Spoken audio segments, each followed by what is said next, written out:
Whether you have a young puppy or an older dog, going to the vet is an essential part of every dog's life. Today we're here at Bay Area Veterinary Care, and we're going to show you what a typical vet visit may look like and how to prep for it.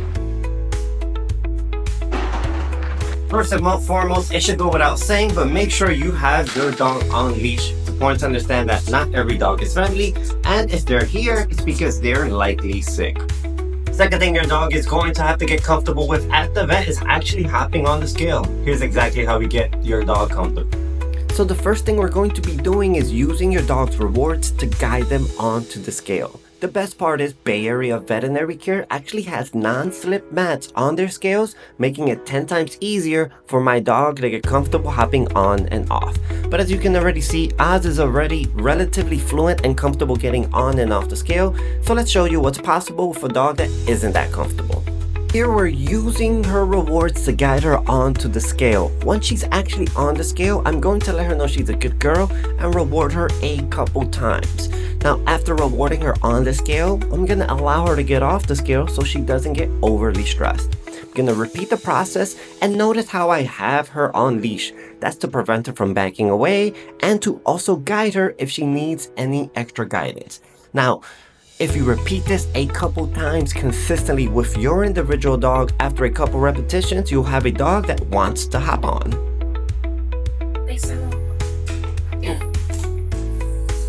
Hey.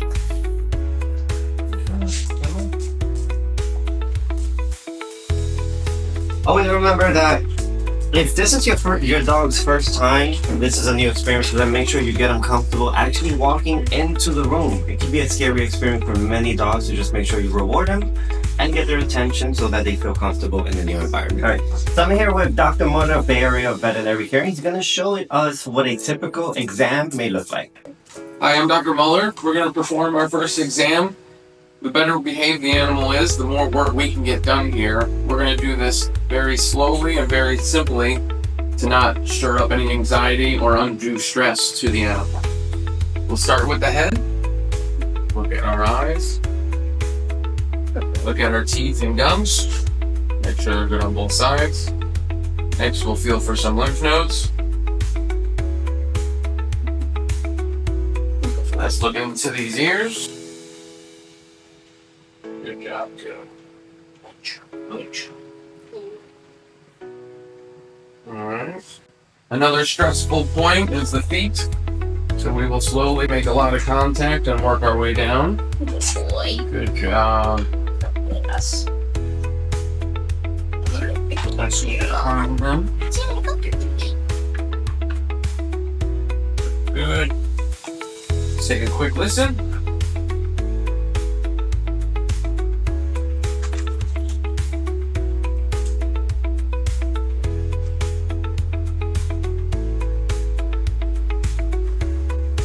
Feel the abdomen, make sure everything feels nice, soft, and not painful. No masses. We'll look at the skin.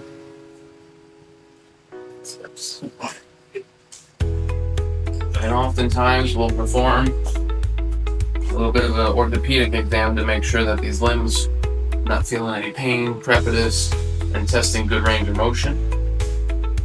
Good job.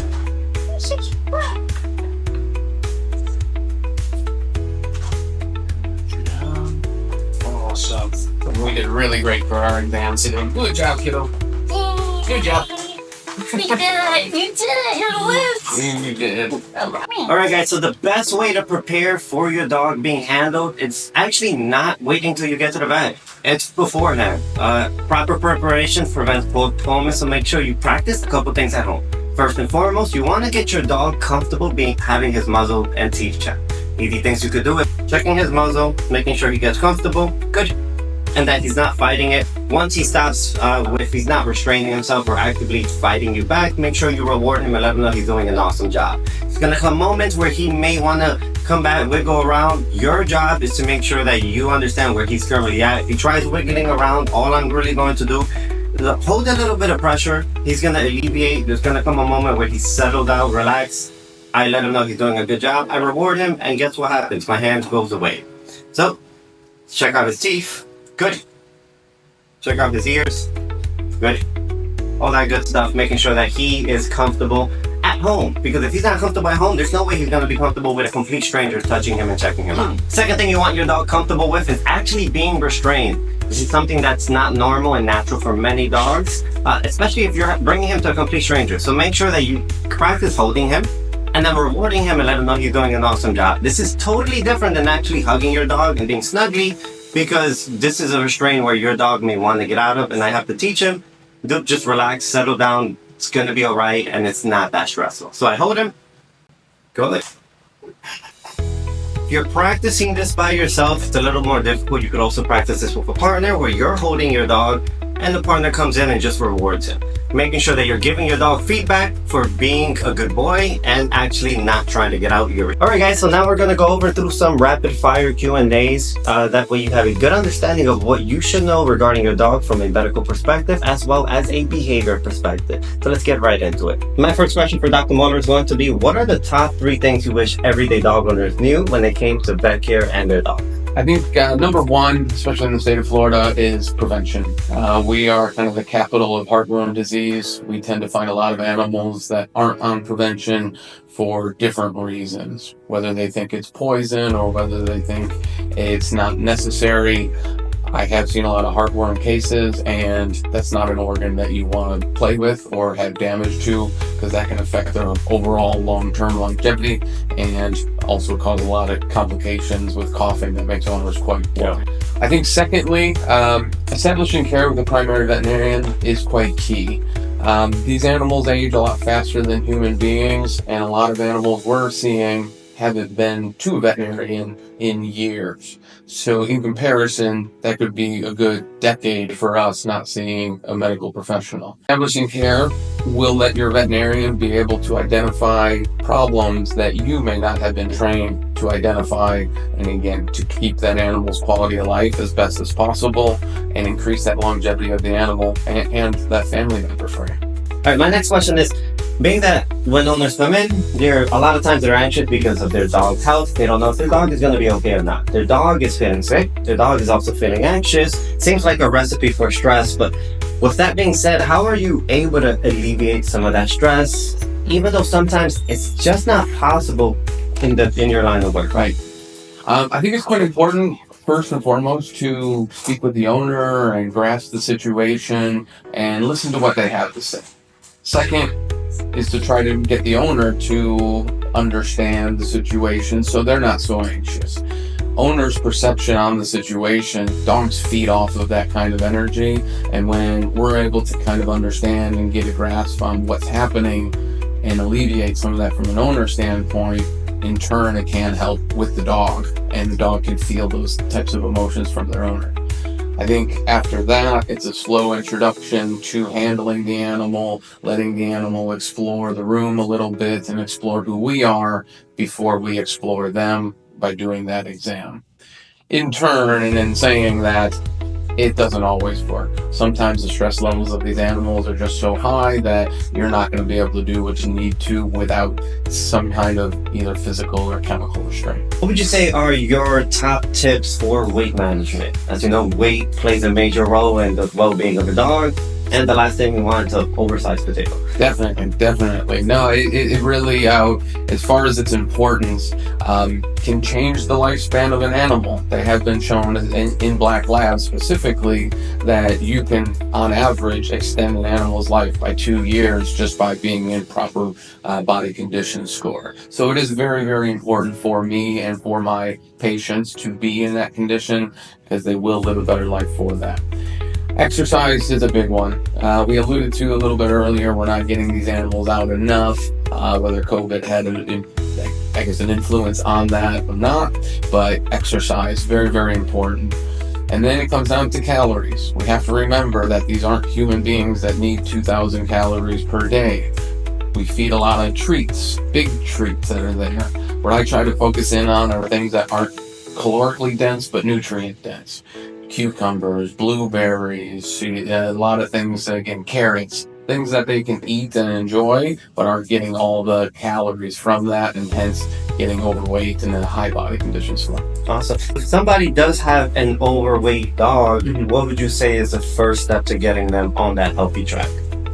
I would say for the owner to admit to it. A lot of people don't understand or aren't sure what a proper body condition score is and what that animal should look like. So I think the first thing is acceptance and then putting a plan into action. Technically, we should be journaling these things just like in the human side if we want to get that weight under control. And I think partly from your veterinarian, from myself, coming up with a plan for that proper caloric intake so we can get your animal back into that ideal shape.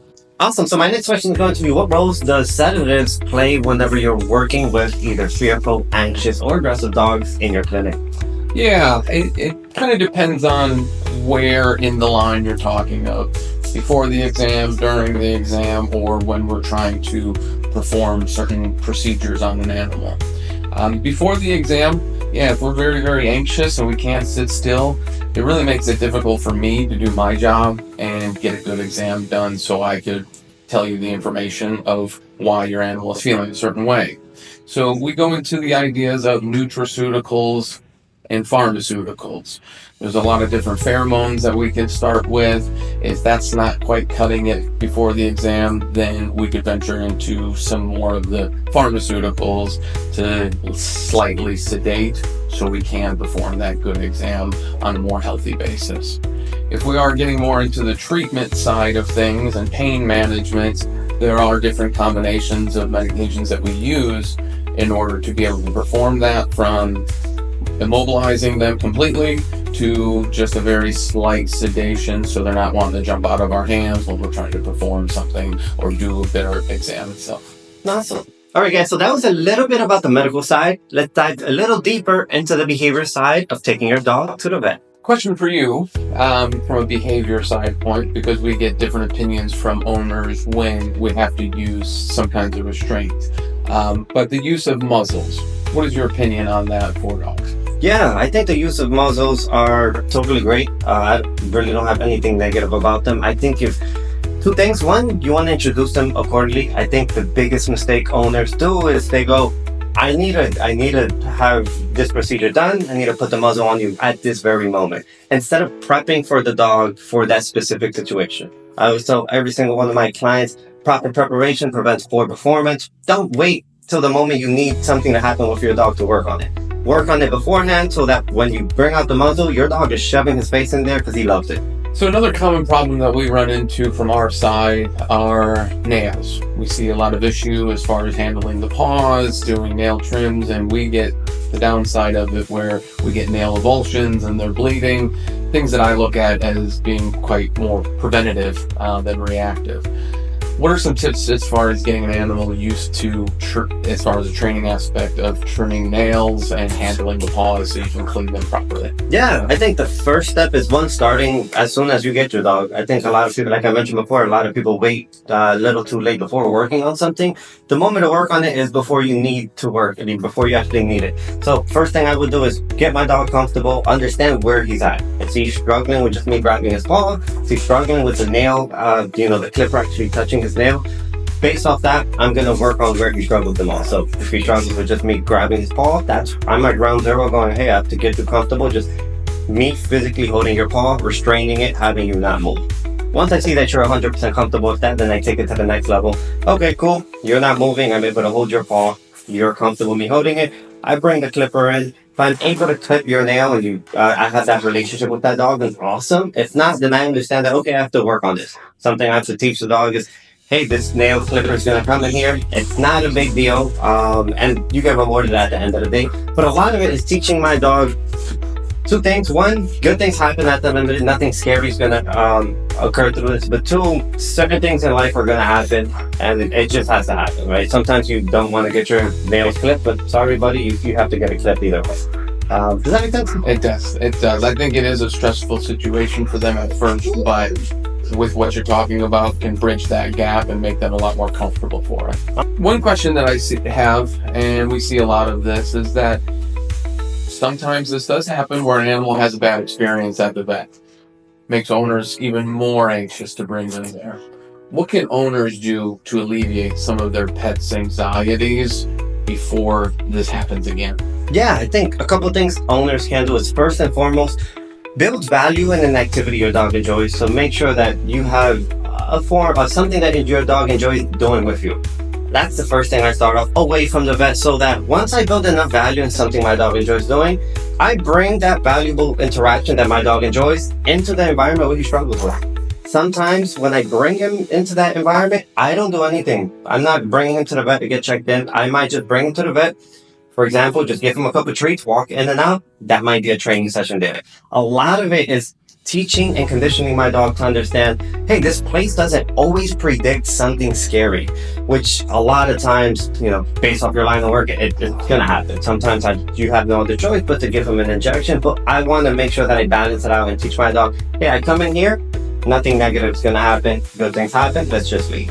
So that whenever I do come and he does need to get checked out, he's already having fuzzy butterflies, he's feeling good about himself, instead of anticipating a negative experience, which is going to spiral down the path we don't want.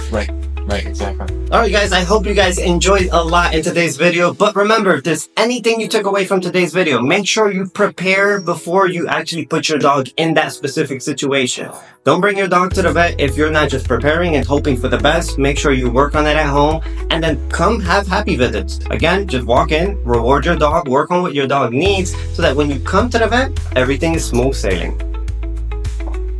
And I think this is a great partnership between both the mental and physical sides of health for these animals.